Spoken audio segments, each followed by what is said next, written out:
Welcome to AP European History with Dr. Brovkin. We continue our study of World War II. Last time we spoke about the D-Day and the invasion of Normandy, the bombing campaign over France in Normandy, and the bombing campaign in Germany.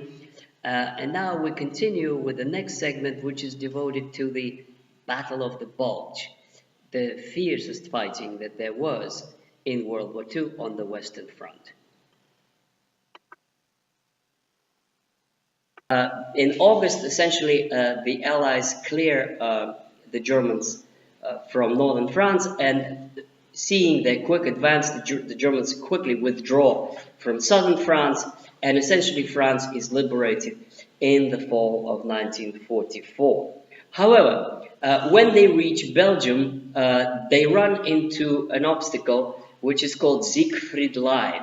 And this was a line of fortifications that the Germans built in anticipation of World War II. It was not used in 1940 as the Germans walked around Maginot Line. That was obviously the French defense line. But now Siegfried Line came to be quite handy because this was a defensive positions with bunkers and all kinds of obstacles that prevented any further advance. And essentially, some historians call it another phony war. There was actually 3 months when there was no action at all. The only German city that was taken was Aachen, which is right on the border between Netherlands and Belgium and France and Germany. And that was it. You know, nobody moved any further in September and October and November and December. Nothing was happening, no fighting, no phony war number 2. Until finally in December, it was actually the Germans, Hitler, who broke this phony war number 2 by a military operation, which is known in history as the Battle of the Bulge. The Bulge is something that sticks out. Essentially, the reason it is called the Battle of the Bulge is because the Allied troops were sort of kind of bulging out into German territory, and the Germans decided to strike on both sides, and to basically the plan was to defeat the Allies, throw them back to the sea, and secure control of the Western theater of war by this decisive action, and then perhaps to force the Western Allies to a separate peace or some kind of a deal or negotiations so that the Germans could face the Red Army with their entire remaining force.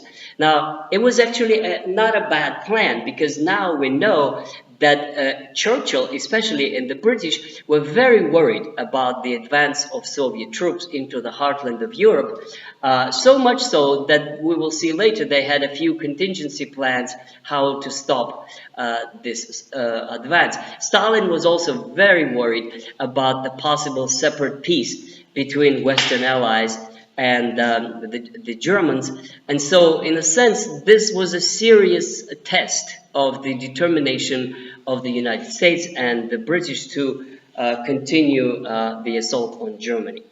So the Battle of the Bulge was basically a battle in Belgium from December 1944 to the 25th of January 1945.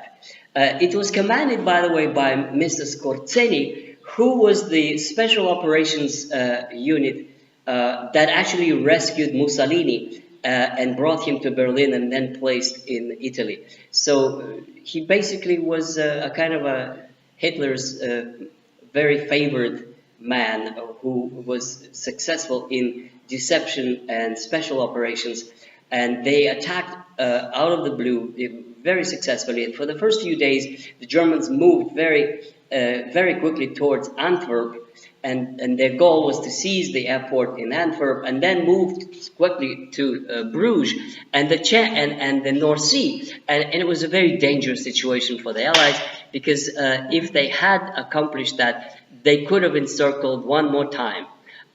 This time the American army, not the French army, as in 1940. So it was a dangerous moment. The Germans had 400,000 men. plus the Siegfried Line. They had 1,400 tanks, 1,000 aircraft. The United States had on the ground 600,000 men. There was a definite